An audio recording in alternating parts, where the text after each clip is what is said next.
All right. It's the last matinee show of the year. Matinee episode 65. Yeah, pretty good one. So, yeah, we're actually going to do a Netflix original series, 2 movies in the theater, and since it's the last show of the year, I'm also going to, and maybe Tom wants to do this too, but I'm also going to give my top 10 movies of the year. Okay. Because I already sorted that out. All right.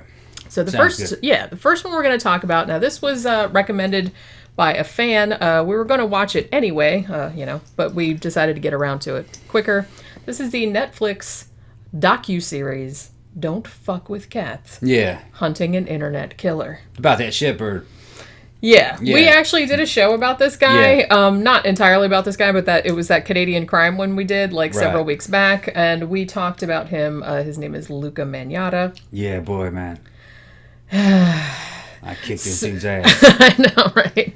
Well, it's actually a 3-part miniseries, and it's less focused on Luka Magnotta, which is good because he's a fucking attention whore, and the less attention you give him, he wasn't he wasn't a complicated character. That's why he was doing what he was doing. He was just trying to get attention. There's really nothing to the guy. That's what I mean. It's like if you have to resort to that kind of shit to get attention, then clearly there's nothing to you. Right.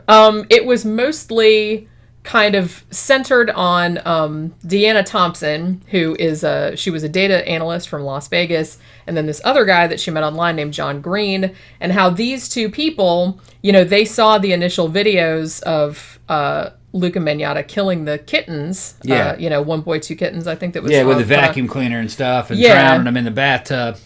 And feeding one to a python, various other things. Yeah. But, so they saw this video, and they kind of made it their mission in life to find out who the fuck this person was. Yeah. And so it's almost kind of like, even though you know how it happened, if you know anything about Luka Magnotta, yes, later he went on and killed a person. But I think it's almost kind of like, it's set up almost a little bit like a mystery story because... And it's kind of fascinating how these two people, because they had a Facebook group with thousands and thousands of members as well. Yeah, they were cat lovers, you know what I mean? And it's like they pretty much were just like, we're going to fucking find this dude. They were doing some FBI level investigation. They were. Investigating every frame of videos that he put out, photos. And they figured out where this guy was, and they tried to call the law on him. The law didn't want to do anything because they were just like, jurisdictions, and, it might be fake. And there's just a bunch of different reasons. And they were like, you got to get rid of this dude, man. He's going to kill a person. And he did. And he did kill a person. They called it. Yep.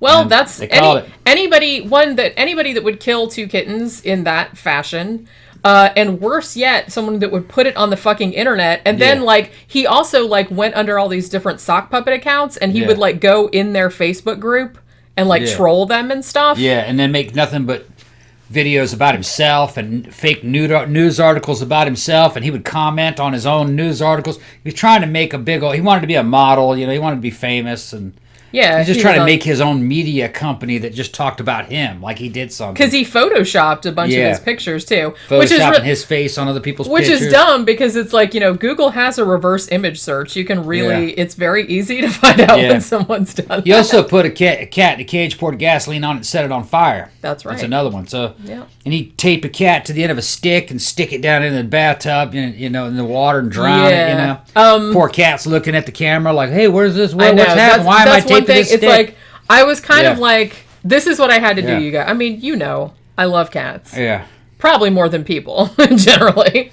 Well, so it's like... There's certain people that gotta go, just saying. Yeah, but so I have to say that it's like, I wanted to see this because I'm fascinated by this douche, but I was like, I had to skip through it. I was like, they're not going to show the whole videos, are they? Because I don't think I could watch it. No, they didn't show it. But they showed enough of it that if you're know the situation, if you're really sensitive to this kind of stuff, you might want to skip it because they do show what's going to happen.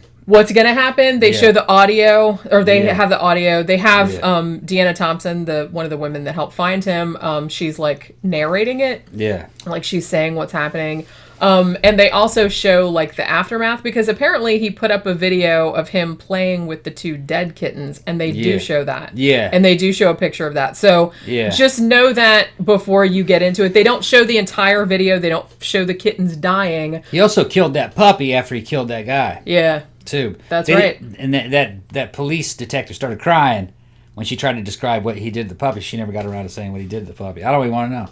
But, I don't want to know. If you can make a fucking police detective cry, that's fucked up. Yeah. That's fucked up. And not in a good way. Well, see, what's funny is that there really wasn't anything to the guy. That's what I mean. So what it is, you kind of have this, it's almost kind of like a natural disaster. You have this non-entity doing this. Yeah. Now, his mom gets on there and defends him and says that he was a puppet to another guy who was making him do it. Manny. Yeah, I don't believe any of that shit. I don't either. And they point this out in the docuseries that Magnotta was like really into, like you said, he was very into like surface level shit. He was always like pulling stunts that he got from movies and stuff. And they pointed out, they said, his favorite movie was Basic Instinct. He even had like a little fucking key ring of it and everything. Wanted to be Sharon Stone. Yeah, and the guy like that he kept saying was like controlling him, and the guy that the mom kept saying was controlling him, because his mom's batshit crazy too. I have to say, I can see where he got it from. If you're watching, you fucking crazy. Yeah, she's Girl, nuts. Crazy. She's nuts. It's like, get help, seriously, because she's batshit. She's as bad genes. She's as batshit crazy as he is. So, well, obviously not as bad, because I don't think she's killed anybody, that we know of. But she seemed real superficial though too. So it's like the story that he came up with about this Manny person that was like, he forced him to do these things like off camera, or he was going to kill him or some other kind of crap. Yeah. That pretty much, like the name and everything, they pretty much took it from either Basic Instinct or another movie like that. There was somebody there when he fed the kitten to the python. You can see there was another person, but that might have been just the person that owned the python. Yeah, because they never found the python. It was whoever owned the python. That's what I think, because like all the other videos, like you didn't really see anybody else in them. Right. But that one, there was another hand in there, and I'm assuming that was the guy whose python it was, and said, "Hey, let's be funny." Yeah. It's like, yes, I know pythons eat mice and rats, and they eat little animals. Yeah, okay? The animals all eat each other, but this is all an artificial situation. Yeah, that's what I mean. And cats are pets. Yeah. You know what I mean? Knock it off. Yeah, and cats are pets. And like I said, just. There's one thing. It's like, I read about serial killers all day long, stuff like that. It's like, fucking serial killers are bad enough, but then ones that have to go and be a fucking edgelord about it, it's like that just makes me all of that much more bad. Some people might say, well, rats are pets, and you feed rats to the snakes, but rats are a dime a dozen. There's lots of them. They don't have much personality, and humans never raised rats to be pets. Yeah. You know what I mean? Although rats are really smart, and if you get like pet ones, like they're kind of, they're not they're not that sophisticated. They're not like a cat though. It's just not like a cat. It's just not the same. It's not the same kind of personality. But I still wouldn't want to watch a video that some fucking chode put up. It's like, watch my python eat rats. Why the fuck? Well, I've seen lots of that. I have too, but it's like, why? They feed the rats. It's like, I know they eat rats. Most guys get dead rats. They're frozen rats. They get little pinkies. They call them. Like, that's for smaller. But when I was a kid coming up, they were just, you go to the pet store and there were just huge boxes filled with rats and mice that were for food. Yeah, they're food. But those rats and mice don't live very long. They're raised in captivity very quickly. There's high turnover. They live in that cage their whole life. They're only a few weeks old. The mice, you know what I mean? They don't know what they're missing out. They're like little robots. Yeah, they don't know that. It's like I can't really, because like I said, I used to have a pet gecko, and he had to eat. He ate roaches, crickets, mealworms, stuff like that. So I had to like raise crickets, and that's happening in the wild. But snakes aren't really boa constrictors and pythons. They're not eating cats. Yeah, not really part of their... That's not their normal diet. And like I said... they will do it, but that's not their normal... And the fact that this guy was just like doing this shit like... To show off. And like I said, he drowned one, and he killed that guy's puppy too. Lynn, the guy he was all nice to the cat. He's all nice to the cat, petting it, hey, and then gave it to the fucking... python. Yeah, it's fucked up. And it's like... I would have fucked that dude up. Like I said, it's like... It's good to see it because you can see what kind of horrible people are out there out in the world, but I had a hard time watching it. It's like it's pretty upsetting. Yeah, and he's trying to be sexy as fuck when he's doing this. I mean, you look at the dude, he's not normal. The dude's malfunctioning. Well, clearly. But he had to be put down, that dude. If somebody got to him before he killed that gay Chinese kid, you'd have an extra person walking around. Yeah, but, and then in a way, it's like, I can see... kind of both sides of it. It's like I can understand how frustrated, like, Deanna and John, the two people that are tracking him down, I can understand how frustrated they were because they're like, look, there's this psycho and we know where he is. He's in Toronto. They even knew what fucking building he lived in because they identified it. Like they figured out where he was. They figured out where he was because there was like a picture of him that he posted like on Instagram or something. Yep. And they went through the entire city of Toronto to try to match on up like that Google Maps. Like they just like did a whole walkthrough until they fucking find that background. He took a picture of himself out on the balcony, and in the background you could see the arrangement of all the buildings. So that's how they figured out. Yeah, you could see like a gas station. So they said, oh, okay, how many of those gas stations are in Toronto? How many? And then they had to like go around and like find all of that. But this is a review of the series. We got to stay. It's a good series. Go ahead and watch it. Like I said, if you're sensitive to cruelty to animals, it's like there might be some points you might not have wanted. If you like the show, if you like our normal show, then you'd probably like that one. Yeah, and we did a show about this fucking jackal, so you should like go watch that too. But it's a really good. It's only 3 episodes. Like I said, it plays out like a mystery, and I just love that these two people were like. They the clever shit that they did, like to find it's like they fucking tracked this vacuum cleaner that was in the background, where the fuck it's crazy. It was fucking crazy. It's like 4chan trying to track down Shia LaBeouf. That's how they did it. Well, trying to figure out where he was take his hat. What was it? They tried to take something from him, some kind of flag. It's funny. Oh, I don't know. Yeah. I don't know. But so in a way, it's like I like that they called this "Don't Fuck with Cats" because that just goes to show you, it's like you do something bad to a cat and people will go to the. I mean, these two, they just like spent their entire. I mean, they had jobs and stuff, but it's like they spent all of their free time looking for this guy and they found him. Yeah. And you know what I mean? And if the police had listened to them, then June Lynn would still be alive. Yeah. But they didn't know. They just the cops didn't know. But but it's a good show. It's on Netflix at the moment, so go on.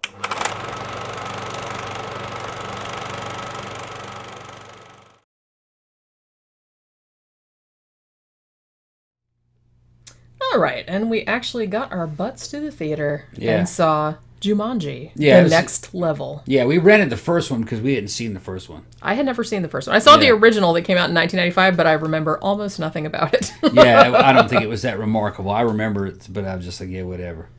I don't think I was really the target market for the time. I think it was mostly a kids movie. Yeah, I said, I don't remember. All I remember is the board game and animals running around and Robin Williams being in it. That's all I remember. That's right. Yeah, Robin Williams dressed up like Teddy Roosevelt. See, I don't even remember. I think he was. Anyway, rented the first one. The first one was great. So the first one was actually much better than I was expecting. It was a lot of fun. We sat around with some drinks and like fucking had a great time. And then the next day we saw part 2, Next Level, and it was good too. I enjoyed it. them. They're almost kind of like throwback movies, like 80s action adventure movies. Everything from that era just kind of thrown in there. You know what I mean? Together because it's happening inside a video game. So you got Tomb Raider and Raiders of the Lost Ark and Mad Max type stuff going, and it's just a fun movie. All-star cast. I will say, I liked the first one better. The first one was funnier, but the second one was pretty funny too. And I mean, I like that. Yeah. It seems like a really crowd-pleasing sequel. It's already made like fucking $400 million already or something like that. It's nowhere near as weak as a lot of sequels can be, though. That's true. It's almost as good. It's almost as good. Yeah. I liked the first one slightly more. They just kind of redo the same thing over again. That's really it's like pretty much the only thing. I mean, if you saw the first one where it's like, the kind of the main characters and they all go in with their avatars and stuff. I think the reason that I like the first one better is because I got used to those characters in those avatars. Like I get used to like Alex Wolff's character being in The Rock, and then I got you get used to like Bethany being Jack Black or whatever it was. So it's like you kind of get used to that. So the sequel, the game is malfunctioning. Yeah. So you have like the different characters and different things. It's like Bethany isn't in it for quite a while, which was kind of a bummer because I kind of liked her character. But and Danny DeVito and Danny Glover in it, they're kind of like an addition. Like Danny DeVito is like Alex Wolff's character's grandfather, and Danny Glover is like a guy that he used to work with, or they were like best friends, and there's like a it's kind of about those two guys and like them kind of bending their friendship. Yeah, they're kind of like the main focus of the movie, and it's two old men in a video games doing what old men do when they play video games. Yeah, which is what happened, huh? What? I'm in a video game. It's just funny. like Tom when he goes to the movies. Yeah, I'm like, what happened? Who? They're doing that same fucking thing. So these are real old guys. Though. So that's what I thought was like kind of 70s. funny, because in this one, like Danny DeVito is the Bravestone avatar. It's like The Rock for a long time. Yeah. So Rock is an old man. They get a lot of comic mileage out of that. But I have to say though that fucking the one guy that's fucking, what's his name, Kevin Hart, that plays the other guy, and Danny Glover is in his avatar. He's like what is he? He's not the map reader. He's like the fucking, he's the backpack guy. Backpack guy. He's the guy that carries everybody else's shit. Mouse, I think his name. He also becomes the Chinese thief girl. Well, yeah, I was gonna get to that in a minute, but Kevin Hart. Actually, that was Danny DeVito. Kevin Hart channeling Danny Glover.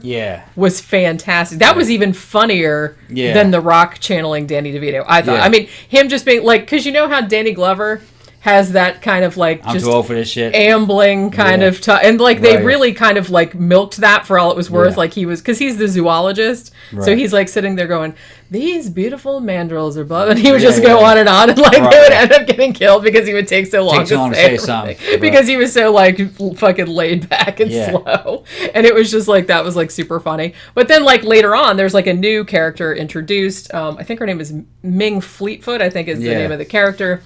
She's a Chinese thief. Yeah, girl. And for a while, she's played by Awkwafina. Yeah. And for a while, Danny DeVito is in her character, and that was hilarious. Yeah, she channeled Danny DeVito. She really did. Same it's voice like, and everything, the facial expression. I could have watched the whole movie just with her being Danny DeVito. Her pretending to be Danny DeVito. Because, man, that shit was hilarious. Yeah. And I saw, like, I watched one, like, review of it, and somebody in the comments said, Awkwafina makes a better Danny DeVito than Danny DeVito. Yeah. She really did. Like, she's what the fuck? And like, she was all like hunched over and stuff. It was so fucking funny. Yeah, but watching these two movies back to back, man, I just might have to go in there and change the fucking masculine pecking order amongst, some of my legendary heroes of the past, Arnold and, Sylvester Stallone and the Crossel, and man, The Rock is just moving ahead. I'm just gaining his man crush is getting really big. Major man crush on The Rock, just as a man. That dude is so fucking nice, and he seems like a delightful he's very nice. Being. He seems to be very nice. He really does.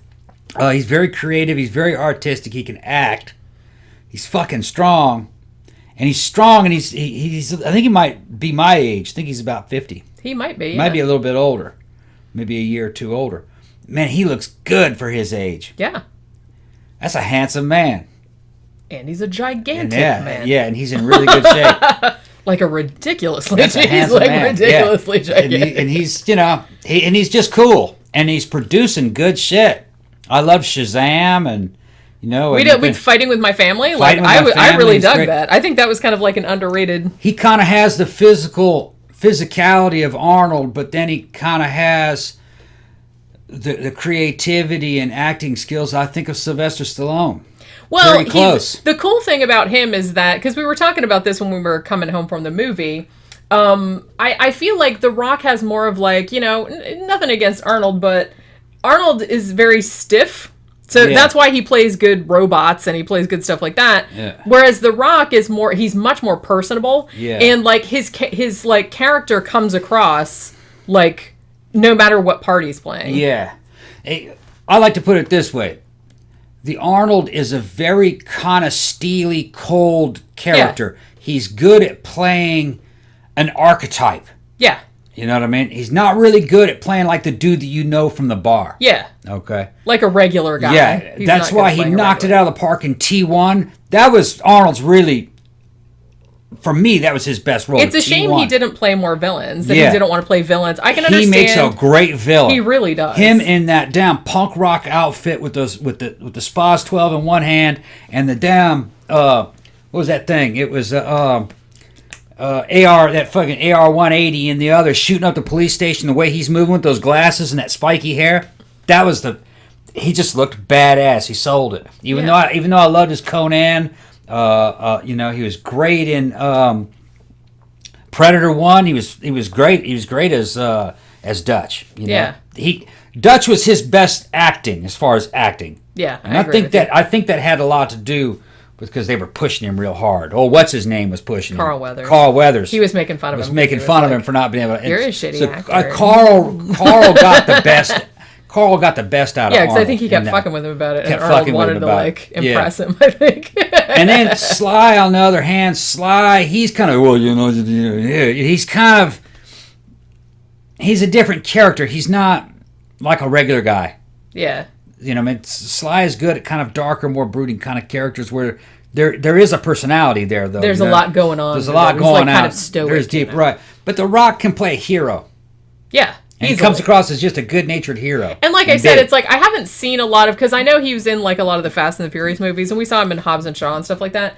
I would have a hard time, and I don't know if he's ever played a villain, but I would have a hard time. He might have in some of the Fast and Furious movies, like some of the early ones. I'm not entirely sure, because I've only seen the first one and I don't remember it. But I would have a hard time buying him as a villain, just because you can tell that he's just like a super nice dude. Yeah. He just comes across as a super nice dude. Now, Superman, okay, he's got to be played by kind of a Greek-looking guy, or, he's basically the Jewish Ubermensch. That's who Superman is. Yeah. The guy who made that character and everything. He's the Jewish, even the name, Kal-El and Jor-El, that all comes back from, the Bible. Old Testament Old Testament, El, Yeah. God. But anyway, The Rock is the only kind of like non-Greco, non-Jewish guy who could ever play Superman and pull it off. Now I'm kind of intrigued to see what he would do with Superman. He'd make an awesome Superman. I think he would actually kind of make a good Superman. I mean, I would be willing to see him try to play Superman. Just a dark-skinned Superman. He's got a little darker complexion, but he could fucking be Superman. Yeah, he could rock that. Because for me, Superman's always going to be kind of like Chris Reeves. But Chris Reeves didn't really have the physicality that Superman needed. Yeah. You know what I mean? The Rock is pretty close. True. That same kind of good-natured, well, how you doing, Lois? Imagine, The Rock could do that. I know, I'm imagining that. Yeah. I think that would be, they'd probably have to put hair on him, though. Yeah. Otherwise you'd confuse him with Lex Luthor. He would be old Superman, though. Because I think Superman really... He's old Superman. Superman should really be more like 35. Yeah, because he seems like he should just be kind of this perfect, 40. Like... Right, yeah. He's right at the prime of his The idea is he's a perfect Greco-Roman statue type of... That's who Superman is. Yeah. But I think The Rock is the only guy that could pull that off. Do you ask me? And I'd be like, that's like Superman. Yeah. Okay. But yeah, anyway, go see this movie. So yeah, Jumanji: The Next Level. Like I said, I think I like the first one slightly more, but this one, it's similar in tone to the first one. They just kind of switch the characters, not for the whole movie, like they switch back to their regular things. But shout out to Jack Black for channeling a black man and a girl and doing it like really, really well. I always like Jack Black's work. He kind of seems like a nice dude too. I don't know. He might not be. I don't know. But he just always comes across as very like good natured. I think maybe. I kind of suspect he's a guy that once he gets a few drinks in him or maybe a couple lines, he'd drive you up the wall. Probably. Like, shut up, dude. Just for a few minutes, man. Just be quiet. I think he might be. He'd be like fucking Robin Williams or like Jim Carrey or something. Yeah, it's where like it's just too much. It's like turn it down, bro. Turn it down. It's like they have too many drinks and they start talking out their butthole or something. Yeah, he might be. And then if he gets mad at you, he turns on you and starts fucking saying fucked up shit to you, and you're like, man, don't make me beat up fucking Jack Black. I'll never live it down. Imagine that. You'd never live it down if you beat up Jack Black. Your reputation would be fucking ruined.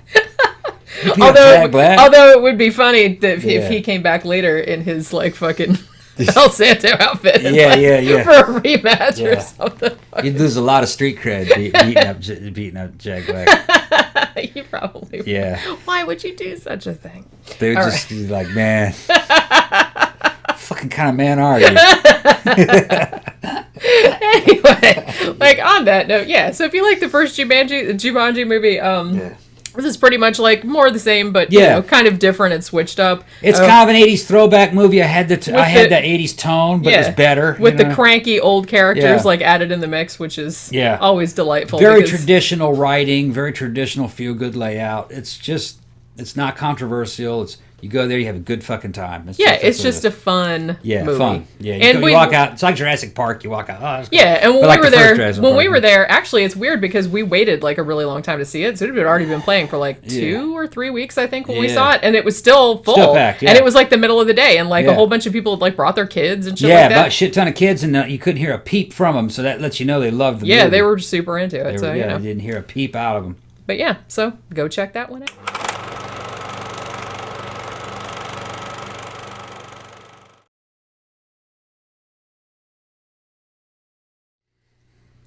All right, and the third movie we saw this week, you knew we were going to get around to seeing this one. We saw Star Wars: The Rise of Skywalker. Yeah, boy, I was expecting a dumpster fire, especially after The Last Jedi. But I gotta say, I think JJ might have saved it. Because it made the other two movies make a lot of sense. Yeah. And I know that they were making this up as they were going along, but they did a good job of making it up. Well, yeah, that's I said, that's what you got to do in storytelling. Yeah. The movie's shot really well. It's nonstop action. Yeah, it's pretty much, there is really not a dull moment. Right. It's paced really well. I thought the pacing was very good. JJ wrote stuff and gave time to allow the new characters to develop their characters a little bit more. So you get to... there's more acting in this one. Yeah. I would say acting, real acting. If it's real acting in Star Wars is kind of like a rarity. The edits are too fast. Yeah. So they're acting as much as they can. Yeah. I wasn't a big fan of Rey in The Last Jedi. Force Awakens, the characters are being introduced. Yeah. So I would cut that one a lot of slack. I liked The Force Awakens. Yeah, I did too. I didn't expect them to totally develop all those characters. Yeah, because it's just the first movie. Because that was just the first one. And everybody knew that a trilogy was coming. So. And it was just setting up. And they were just introducing the characters. In The Last Jedi, I didn't like what happened in it. And I thought the tone was wrong. And I walked out of that one fucking mad. I thought it was a wasted opportunity. In this one, it doesn't retcon what happens in the second one, but it does kind of smooth over and explain certain things that happened. Yeah, I didn't get the feeling that it was trying to like retcon it or say, "Oh, that didn't happen." Right. They were just kind of like expanding on why that happened or why a particular thing happened. You know what I mean? It's like I think he did a really good job, like him and the other screenwriters. I think they did a really good job because I know people. I didn't mind The Last Jedi, like I said. Other than the only thing I would have changed about Last Jedi was maybe take out that Canto Bright sequence. Hated that. Just because I thought it didn't really need to be there. It didn't like advance the plot or anything. No. I didn't have a problem with it otherwise, but when Canto Bright showed up, I went, wait a minute, hold on. This is prequel territory. Yeah. Why are we going back to the worst of Star Wars? I mean, maybe that's what he was trying to do. He was trying to like call back to like the prequel, so it was like all with the goofy aliens and the goofiness, you know what I mean, and space horses and little kids fucking levitating shit. It was like the worst of, say, the Phantom Menace. Like the Phantom Menace racing scene, the two-headed announcer, the goofy fucking aliens. I hate that. I still hate the Phantom Menace. The Phantom Menace had some problems. There was some good stuff there, but it was just, it had some the prequels in general I really am not a fan of. I like Revenge of the Sith, but it's still like a problematic film. The Phantom Menace, I can barely sit through it. Lucas has a problem, this bad habit of being very Lucasy. Yeah. And, you know, no one's more Lucasy than him. Lucas. He's the Lucasiest. A New Hope was saved in the edit because a lot of the Lucasy stuff went out. The second one, Lucas really didn't have a lot to do with that as much. They had other guys that were directing it and British guys that were taking it seriously, shooting it like a World War II flick. And then it goes into Return of the Jedi, and Lucas is back in there. He keeps some of the good stuff from, Empire Strikes Back, but it gets Lucasy again, you know what I mean? With the Ewoks. Which I didn't mind the Ewoks, but they were a little, there was too much of the Ewoks. Yep, and all that, and the soundtracks, and it just, and then certain stuff on the sand barge, and throwing Boba Fett down inside the sand butthole, all that shit Just wasted good characters. Well, like I said, wasting Darth Maul at the end of that's what I was going to say. Wasting shit, you know what I mean? Just waste shit. They come up with Boba Fett and Darth Maul, two of the coolest characters, and then it's like, it's like they're in the movie for like 5 minutes. Darth Maul should have been in all 3 prequel movies and should have died at the end. I think he should have been like the A or B antagonist. Yeah, right. Darth Maul, because like I said, you don't come up with something cool as shit like that and then just be like, oh, he's dead. You should have thought. You should have thought that Darth Maul was in charge of this. That he was the main Sith. And at the very end, you find out that fucking Palpatine is the Emperor. I mean, you know, but everybody else is supposed to go. Oh, wait a minute! All the whole time they were working together. It should have been. You know what I mean? The Jedi shouldn't have known until the very last movie. Yeah. You know, okay, it should have been Darth Maul through the whole thing. Anyway. Let's go back to this movie. I think JJ did the best a human could possibly do with the 2 films that had come before it. Yeah, I couldn't see it any other way. I liked the Rey character and the Finn and the Poe, the new characters. I liked them a little bit more in this one. Well, they were a little more fleshed out. They were a little more fleshed out, so I liked them a little bit more. They felt like characters in a Star Wars movie. Yeah. The first one, the other 2, it's kind of like they were token characters. They weren't really developing that well, I didn't think. Yeah. Especially in Last Jedi. Some of the stuff that happened in the mutiny and the slow motion space chase to go back and get fuel, and we got to find a code breaker. We better leave this space break and go to the casino. It just didn't fucking make any sense. That I just did not like that one. Like I said, here's the thing. Like, I know that people are gonna piss and moan either way. They're gonna piss Star and moan Wars over this one. and Star Wars fans are bitches. Yeah, and they just complain about everything. Hey, I'm a Star Wars fan, but I am too. But I'm not complaining. Yeah. I didn't, like I said, I didn't mind The Last Jedi. You know, there was a couple weird decisions in there, but I'm just like, whatever, man. You do. Oh man, how they handled Luke, man, I didn't. But they explain all that. But see, that's what I mean. And the reason that I didn't get butthurt about it was that I'm like, one, it's the second movie in a trilogy. It's like, I'm not going to bitch until I see where they're going with it. Right. I want to see what they're going to do with it. You know, so I feel like now that this movie, like I said, either people are going to complain that it's like, oh, it's retconned because of the second one, or they're going to complain that it's too much fan service or something. It's like they're going to find something to whine about. I will say that I actually... I thought this movie was pretty fucking great. I had a fucking blast watching it. It just moves right along. Everything is, plotted really well. It goes like from one thing to the next, like, you know what I mean? Just everything looks great. Too. Yeah, it's a gorgeous looking movie. Good sound, good soundtrack. The edit's good. The acting is good. You know what I mean? Yeah, like a lot of the acting in between. And so, like, a lot of the stuff that they did in this movie really brought, like, a lot of resonance to stuff that was in Force Awakens and Last Jedi. Yeah. So it kind of gives it, like, weight retroactively. It retroactively cleans up a lot of the problems. You know what I mean? It went back in time and cleaned up or explained some stuff that happened, why Luke did certain things. And like, I know they made it up as they went along, but JJ did a good job of making this story up. And I was expecting a dumpster fire. I was pissed. I was ready to walk out. I was preparing myself. This is gonna I'm gonna be just as pissed or more pissed than fucking Last Jedi. Well, see, this is why I was not looking forward to seeing it, because I didn't want to like listen to him complain. I was a half hour for another 2 years. I was a half hour into it, and I leaned over to Jenny and says, "This is a huge improvement. This is a huge improvement." All right, and there's a lot of There's going to be people complaining. No, they brought the Emperor back. They did this. They did that. Where'd this fleet come from? Well, if you look at the EU, there was some expanded universe stuff where the Emperor did come back and had a series of clones. He had the Force abilities to astrally project and possess bodies.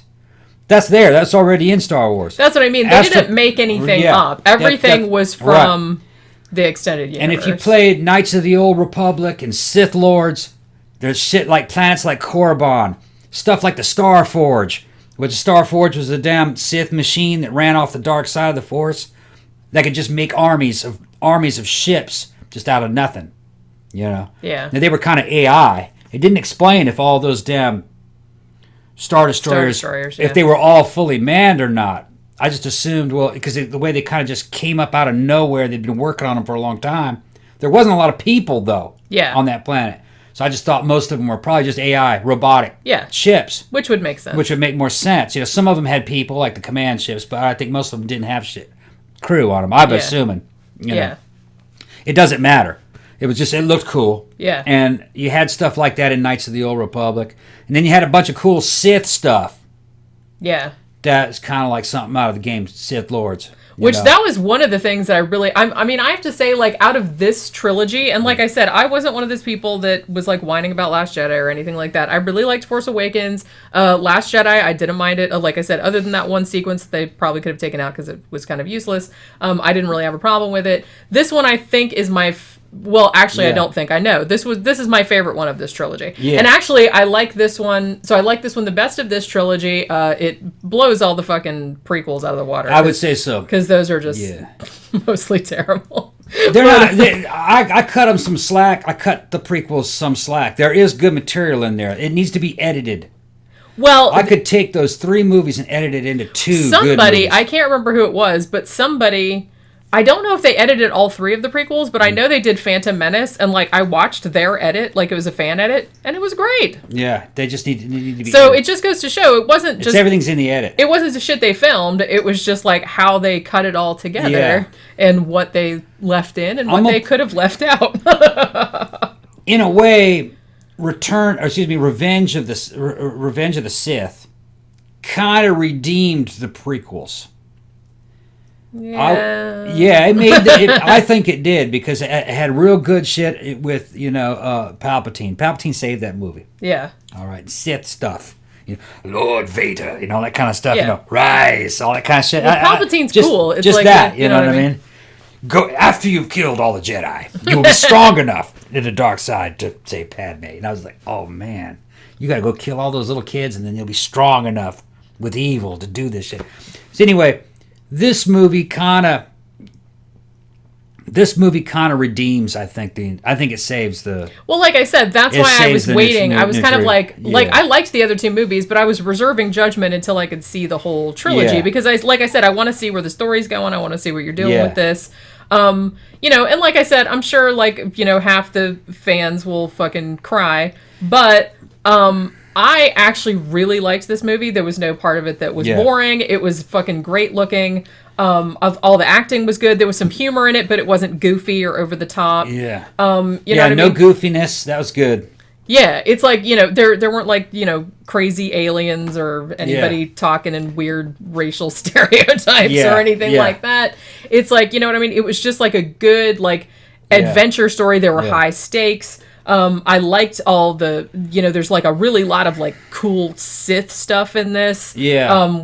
So it gave it like a really dark, like kind of gothic kind of feel to it, which I really dug.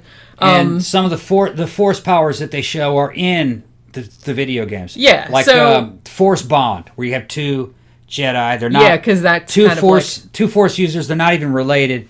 Can somehow get in a relationship where one learns something and the other one learns it too. Yeah. And then the synergy plays off the 2 of them. And then they can kind of appear to each other or astrally project to each other. That stuff's in the video games. Yeah. So if anybody that's Lucas just knows about the movies is like pissing about it, is like, oh well, that wasn't in the movies, or that was like a lot of it is in expanded universe stuff. So I don't think there's anything in this movie that hasn't been referred to elsewhere. Yeah. That's like, it's nothing that like anybody pulled out of their ass or anything like that. It's all makes sense. It's all like in canon. Yeah. So, and you have to think, I mean, bless J.J. Abrams, because it's like, I would not want to fucking task like wrapping this shit saga up. And like not just this trilogy, but pretty much the whole thing. Yeah. And just kind of trying to wrap it up in a way that's like really satisfying. And I think he did a really good job. I think. He did. Yeah. I was expecting a dumpster fire. I didn't really think he had it in him. I heard a lot of stuff online, people talking about the movie with the problems that it had. I saw what it is they're talking about. Those aren't problems, or they're very small problems. Yeah, they're making a mountain out of molehills. Well, yeah, or they don't know the video games very well. Oh, this is a canon movie, Yeah, and I didn't see anything. He's trying to wrap everything up after The Last Jedi. And I still don't like Last Jedi. But with this new movie, you can go back and reinterpret everything in the first two movies. Yeah. And it makes a lot more sense, because that's the way it was written. It was written to make that third one explained it. I don't think that's what the original intent was, but he did explain it that way, so it did work. Yeah. It makes The Last Jedi more understandable. And really, I mean, the thing about it is, one, it's like a fictional story, and so even if that wasn't the intention, like with The Last Jedi, maybe he wanted it to go into... I mean, he knew that he wasn't going to be directing the third one. He knew that J.J. Abrams was going to do it, so he just wanted to do his own thing. And it's like, that's fine. Like I said, I like Rian Johnson, which we just saw Knives Out, and that was really good. It also explains Snoke. I forgot to say that. Yeah, explains but Snoke. But like I said, it's kind of like... It's kind of like that game where everybody is like, you know, writing down a paragraph and then you pass it to the person behind you and then they have to just keep continuing with the story. It's like I said, it's a fictional story. You have to make it up like within certain parameters. Otherwise, like I said, everybody's going to cry because it's like not canon and stuff. But, you know, I can see how some people are criticizing because like, oh, it seems like he retconned everything that was in the second one. But I wouldn't call it retconning. No, not really retconning. He didn't say it's. This movie is not saying it's like, oh, nothing in The Last Jedi happened. It gives an explanation. It just gives an explanation for why things in that movie happened the way they happened. Yeah. And I think it was a pretty satisfying like explanation, and I think it was a pretty satisfying conclusion. To like the whole thing. Kind of made you tear up at times, and it's like they had some fan servicey stuff in there, like some some old buddies and stuff like turning up and everything, but not in a way that was like obnoxious. I didn't find it particularly obnoxious. Yeah, strangely enough, for as kind of convoluted as this had to be to explain everything, it's one of the more natural feeling Star Wars movies. That's what I meant when I was saying it's a lot better than the prequels. Some of those prequels were pretty unnatural and wooden feeling. And actually, Return of the Jedi had times that were pretty kind of wonky feeling. This is, I think, maybe like a little bit better than Return of the Jedi. I was just going to say that. Yeah. Am I going to get struck down by somebody? By like the internet gods for saying that? It's like, what? I might like this. I haven't seen Return of the Jedi in a couple of years. I think this one, it doesn't have some of the hookiness that Return of the Jedi had. Yeah, it's like, and I'm not one of the people that's like, it's doing all it can to be kind of like Empire Strikes Back tone. Yeah. Which Empire Strikes Back was kind of things portrayed with a bit of realism. Well, that's a good tone to emulate. And that was the tone that I think they were going for. Like I said, I like all of the dark shit in this one because there's a lot of Sith shit in here. Yeah. And, you know, I'm not going to give away, like, the big reveals and or it's not like really that. pulled out of the ass. It's there in all the fucking, you know, video games that Lucasfilm made, the good ones, you know. Yeah. Like Sith Lords. And it's the Sith are what they're supposed to be, you know, and they come out and write and say that, you know, this is a fucking pathway to shit that's unnatural. Yeah. You know what I mean? These motherfuckers cheat. Okay? And the main thing is how to cheat death. Yeah. You know, and the power over life and death. Yeah. And that's what they're doing. And and then unlimited creation of things. Yeah. You know. So that's like a large part of this movie. Yeah. You know what I mean? Like I said, I don't want to give away any like big. And the final battle, the way it all happens, it's satisfying. You can kind of say, you know, that was kind of an abbreviated version of. You just have to make I would say the end scene, the final fight scene, it's artistic. I would say that was portrayed in a kind of an artistic fashion. Not very realistic, I think. But more artistic. Yeah. Like the fight scene out of The Last Jedi where they were on the bridge and Snoke got killed. Yeah. That was actually one of the better fight scenes I'd seen in a Star Wars movie. I was like, that looked pretty good. It wasn't at that level, but the meaning of it was better, I think. Yeah. But, you know, like I said, you can go back and reinterpret The Last Jedi a different way now, knowing what you know with this one. Yeah. So. I mean, the thing about it is, like, every time a new Star Wars trilogy comes out, it's like it always seems like everybody says, "Oh, it's divisive." It's like every time it's divisive. And so I feel like I remember when the prequels came out, and that was pretty divisive. They say The Mandalorian is getting universal fucking praise. I still need to watch that. You gotta see that. You know what I mean? That seems really good. As good as The Mandalorian's going, and I think this movie will end up will do well. I think the word of mouth actually will be. I think it will actually get better.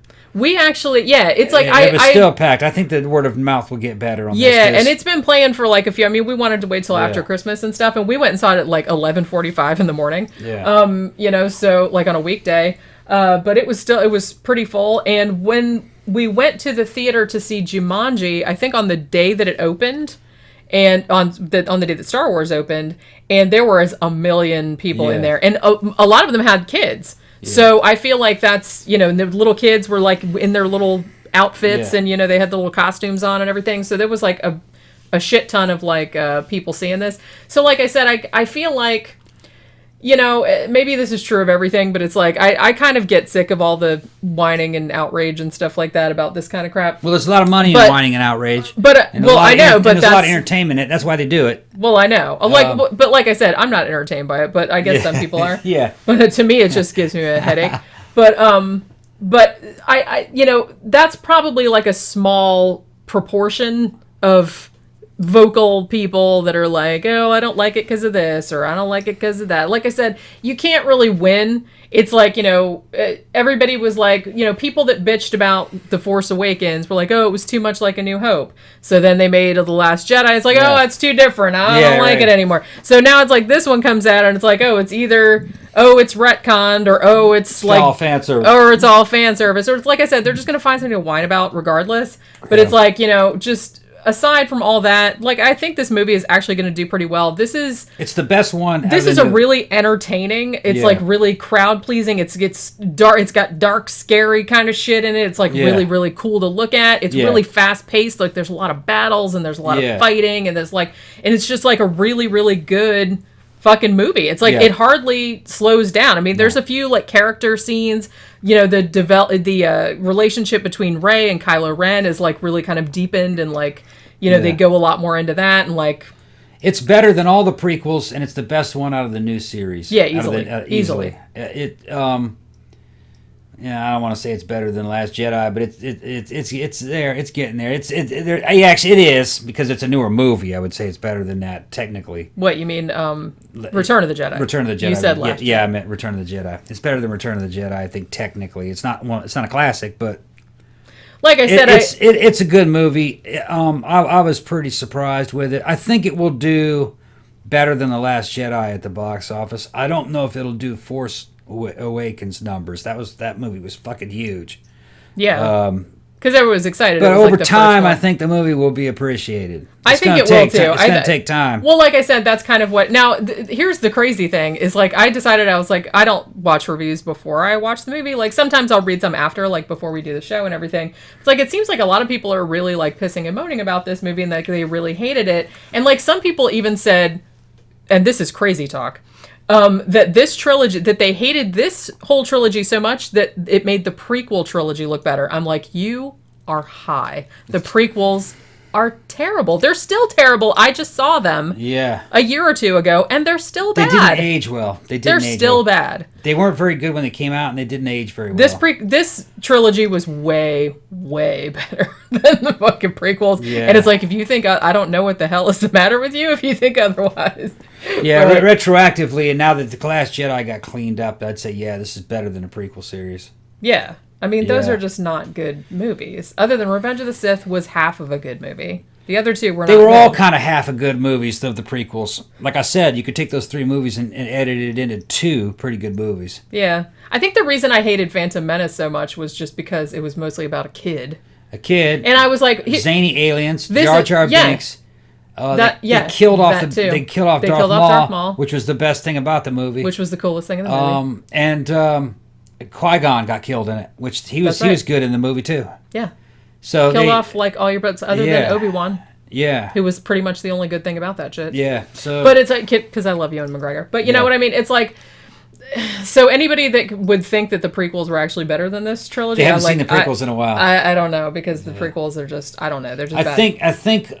I think over time that they will after warm everybody up to like gets their panties out of their ass crack. I think the Mandalorian will save all this, because they seem to be loving the Mandalorian. I have not heard a single bad word said about the Mandalorian. And over time, I think they'll kind of retroactively go, that was okay too, and then new fans maybe. It's hard to say. It's hard to. That's what I mean, and that's in a way like that's kind of why I was like, all this like internet whining is probably not going to make any difference, because when we were at the theater like seeing Jumanji and Star Wars had just opened, it was like a fuck ton of kids, and they all had their little Star Wars outfits on, and they were super jazzed. Yeah. So it's, you know, so like I said, some 40-year-old man whining on the internet, it's like not gonna make. Speaking of, I had one of them next to me who was doing this the whole time. What? He was really excited. Laughing every time, and I just kept looking at him like, dude, man, you're fucking 40. He was really excited. Dude was a soy boy. Fucking. Man, he's really into it. He seemed to really like the movie. No, what I was gonna say about Phantom Menace and stuff like that, because remember, like,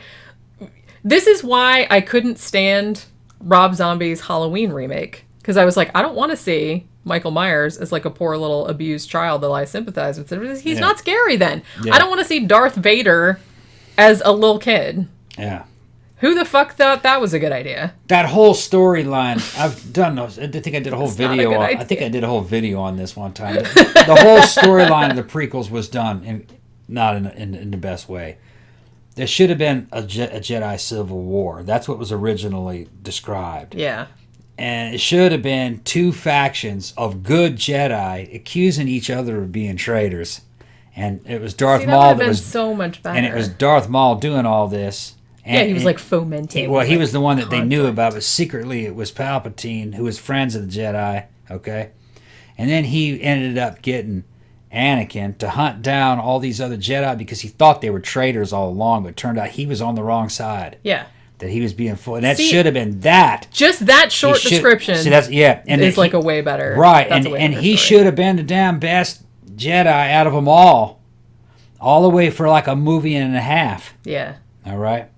And then the other movie and a half, he's fucking slowly sliding. And actually, in that last movie, he's Darth Vader. Yeah. He should been in that suit and everything. Yeah, because that's what, like, I think that's the reason that, like, the Phantom Menace I really hate, because it's like I said, nobody needs to see Darth Vader. Nobody needs to see Anakin Skywalker as a little kid. Yeah, it's like, why didn't they start it, like, the story of his descent to the dark side, that's an interesting story. You're right. But you don't have to start it when he's little. It's like, start it when he's a fucking teenager or something like that. His descent into the dark side in the prequels lasted about 20, 30 minutes. That's what I mean. That should have been what the whole fucking thing was about. Of a young Darth Vader running around in that damn suit, hunting people down. That's and just what trying the whole to get, fucking trilogy should have been about. And he should have been fighting. There should have been a fight between him and Obi-Wan when they were young and Vader in that suit. Yeah. Already Darth Vader. That way he goes, oh, we meet again. That way that would have made more sense. Way cooler. Way cooler. So again, prequels. Should have had me writing that fucking story. I'd have wrote the shit out of that fucking story. All right. So seriously, anybody that said that the prequels are better than this trilogy? No. Yeah, that's crazy. No, they made a lot of mistakes in the story. I mean, it's like all of the movies, even the classic ones, had missteps. Yeah. You know what I mean? But I really, really liked this movie. There wasn't really any of it that I didn't like. There was nothing in it that it was just like, oh, geez, or whatever. Like I said, it was really enjoyable. Yeah, there are problems even in the classics. Yeah, that's what I'm saying. So it's like... And A New Hope is not perfect. It's good. It's damn good. Yeah. The perfect Star Wars movie was The Empire Strikes Back. Strikes Back. And that really didn't have Lucas doing everything in it, Yeah. That was British guys making that movie. Because that dude needs an editor. Yeah, but he needs somebody to tell him no. Yeah. And but the perfect Star Wars movie was Empire Strikes Back. Yeah. Well, and like I said, that will probably always be. Yeah. I don't know if you're going to be able to make a Star Wars movie better than Empire Strikes Back. Right. But this one was an attempt. But this one was, and like I said, close. If you're going to fucking reach for the stars, tone. Man, reach for it. It was kind of that same tone. It was. I mean, it hit a lot of the same beats. It had a little bit of Return of the Jedi in it too, like not goofy shit, but the best parts of the best parts of that, and also the best parts of Revenge of the Sith were in it. A lot of the Sith stuff. Yeah. It was better. I think that was my favorite thing about this. Yeah. Like the really like there's a lot of like Sith what the Sith did. Yeah, and I really dug that, and I really dug like all the imagery. Yeah, like I really dug all the imagery, and I was like actually surprised because, like I said, I did not read anything about this movie before because I just wanted to like watch it without any preconceptions. Yeah. And so I wasn't expecting like such a Sith focus, and I was like, oh, I'm on board with this. This is like pretty good. Yeah, it starts off with Kylo Ren and the shit he was doing. And I was like, man, all right. And I tell you what, Adam Driver and Kylo Ren really is for me throughout the entire 3 movies. Kylo Ren was the most interesting character. Yeah. I thought he's more interesting than Rey and this and that. The other one, those other characters really didn't get too interesting until this movie. Until this one, yeah. So Adam actually carried this whole trilogy. Yeah. When he was on screen, he's a really good actor. When he was on screen, I was always paying attention, no matter what movie it was. Yeah. So really, he was the shining light of this whole damn movie. Well, villains are always more interesting than good guys. And he did a great job. And he's really good in this. And Daisy Ridley, because I think of what they gave her to do and the lines, and that character got a lot better. Well, they gave her a lot of depth. Yeah. And a lot of like I said, I'm trying to think of a word to use that won't like spoil it. They made that character a lot better. Yeah. And they allowed her to do more stuff. And then the same thing with Poe and Finn. They allowed them to act. They gave them stuff to do. And you could tell, like, because here was another thing that I saw people bitching about, that they're just like, oh, well, at the beginning of this movie, like, oh, everyone's besties all of a sudden. I'm like, yeah, but some time has passed from the end of The Last Jedi to now. So it's like, yeah, they're friends, you know what I mean? It's like, It's not that weird. I didn't find it that weird. So I really got, like, even when the movie starts, you get the weight that, of the friendship that's gone on, like, in between movies, you know what I mean? So that's how I took it. I didn't take it as like, oh, suddenly they're all best friends, because I don't know. I just thought that was a weird criticism. Yeah, I didn't agree with everything that was done in these past 3 movies, but this one did save the other 2 movies. Yeah, I said, this really kind of retro... I said, it really tied everything up really nicely. Not just this trilogy, but kind of tied everything up. I don't see how JJ could have done any better. I really don't either. It's like, I was trying to think, like, during the thing, and I was just sitting there going, well, it's like, what if I had to write... Yeah, it's like, this is really the best possible movie that he could have made. Yeah. And it's a good fucking movie. I really liked it. That was good. It was pretty good. I really liked it. I liked it. Yeah, see? Tom liked it. Yeah, it's amazing, you guys. I liked it. I didn't think I would. I know. I was like worried about it. I was like, oh man, please let this be good. Please let it be good. But yeah, I really liked it. Like I said, this is probably going to be divisive. Well, I liked Force Awakens, so I did have some hope that maybe JJ could save it. Yeah, that's true. He did. But yeah, we'll see. Like I said, it's going to be divisive, I'm sure. But I don't know. I really dug it.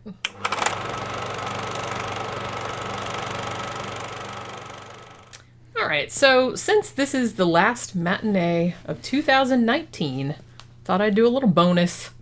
And my favorite movies of the year, I'm going to pick them. Now, keep in mind that I watched a lot of other people's top 10 lists, and like I was reading through them. There's a lot of movies that were on people's lists that I haven't seen yet. A Marriage Story, that was one that comes up. Adam Driver's in that as well. That's on Netflix. Haven't seen that yet. Haven't seen Uncut Gems. It is playing at our theater. I'll probably see it next week. 1917, because it hasn't started here yet. Little Women, Jojo Rabbit, Ad Astra, stuff like that. So we haven't seen any of those. I know those have come up on a lot of people's lists, so don't use that as a way to say it's like, oh, those must not be good movies. I just haven't seen them yet. Now, I'm going to start out with some... This was kind of hard. We saw actually some pretty good movies this year. And initially I had a top 20, and I was like, that's kind of stupid. But it's like, I decided to do a top 10 and then just do some honorable mentions. Yeah, and mine will probably be the same as hers because we usually agree. Well, similar. Maybe the order might not be the same, but we'll see. Now, here are my honorable mentions.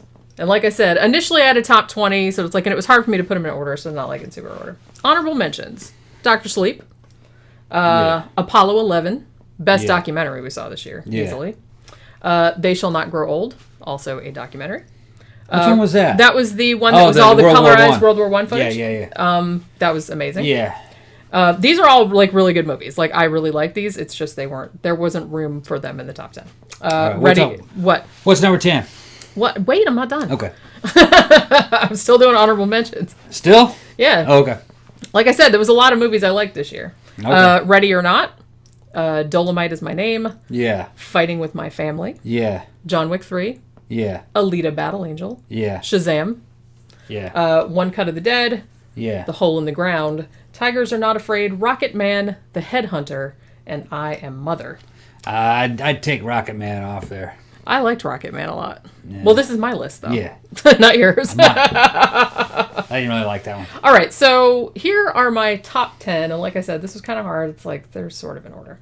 Number 10, Hotel Mumbai.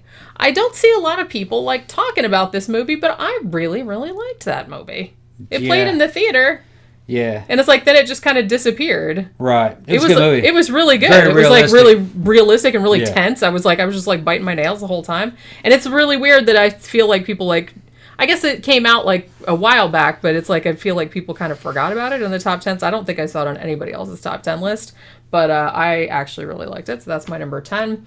My number 9 is The Irishman, which we just watched the other day, the Martin Scorsese movie.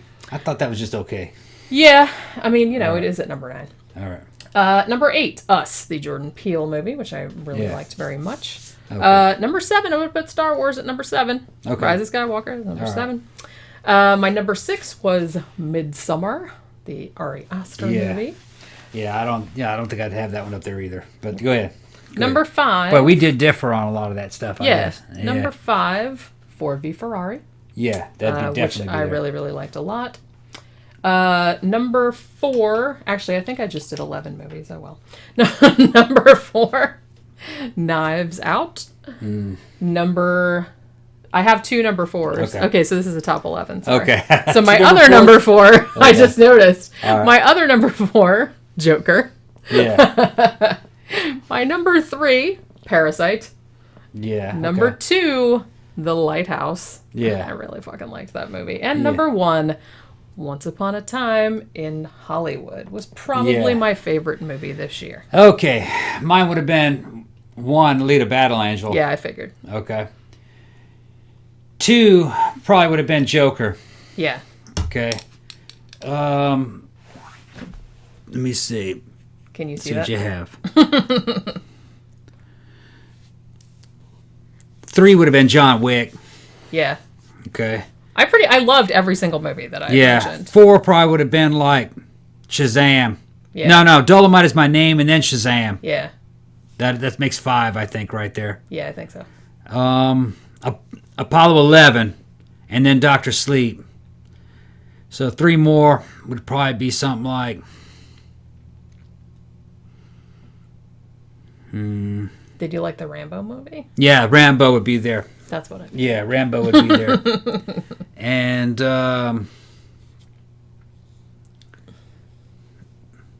the Bohemian Rhapsody. That was last year. That was last year? I think so. Yeah, because when I was looking through, because I've looked through all our old matinees, and then I looked through. Then I would have had Ford versus Ferrari. Yeah. And then Once Upon a Time in Hollywood. Yeah. That'd be my top 10. So, we had about half of this. And actually, that order may not be perfect. Yeah, mine all is kind those of were like the best ones of this year, and it just depends on what mood you're in. And that's the thing too. It's like that's why I was gonna do a top 20, and I was like, that's why I have so many honorable mentions, because it's like, man, I saw a lot of movies that I really liked this year. And I'd probably put Star Wars in that top 10 too. Yeah.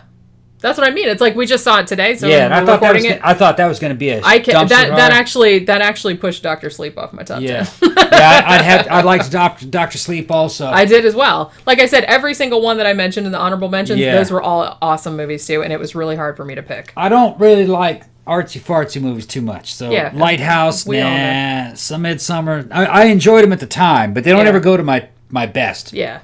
I actually kind of like. I'm almost thinking about maybe Jumanji. The Next Level should have been in there too. See, I like a blockbuster, feel good type movies. Those have always moved to the top for me. Yeah. I like those. Yeah, I just got pedestrian tastes. But I just go for escapism. I love escapism.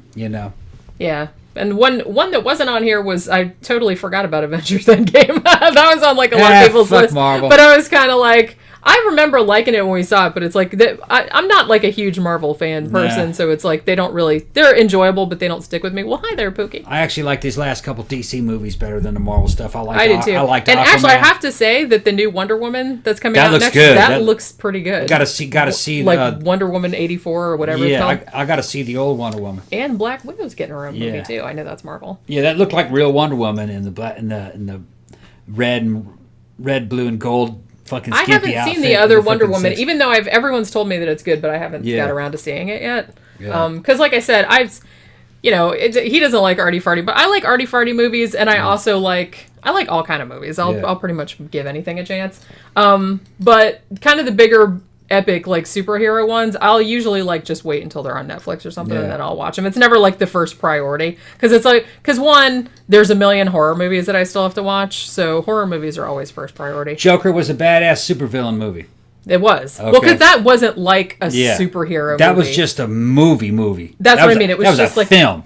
That was fucking cinema. Yeah. You know what I'm talking about? That's what I liked about it. It wasn't like it was a realistic kind of gritty. Now, Shazam was a flick, and really, that's like, I liked that superhero I really like Shazam. That's the tone that I like. I like Shazam. It's just fucking hilarious, and I had a good time. And The Rock was behind that, man. All that fucking testosterone, he helped produce that movie. I remember... And he was like, thank you guys. I know you guys, we're already working on a sequel. Remember? I remember, like, when we were going to see that, and I thought it would be okay. Like, the trailers looked pretty cute and everything, but saw it twice, didn't we? We did. Yeah.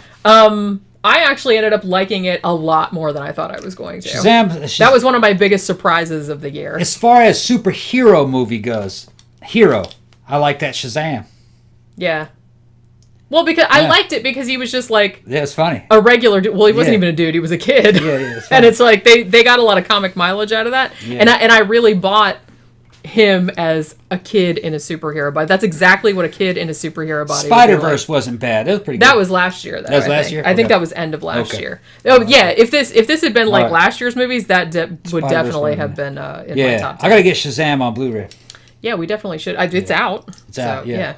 But so... Get Shazam on Blu-ray, and I want to get that. Maybe we'll get Wonder Woman 1 or something, or maybe we'll rent. Yeah, because like I said, I need to see it. There's even like a shit ton of like Marvel movies I haven't seen either. I still haven't seen Black Panther. I still haven't seen like there's a fuck ton of movies I haven't seen.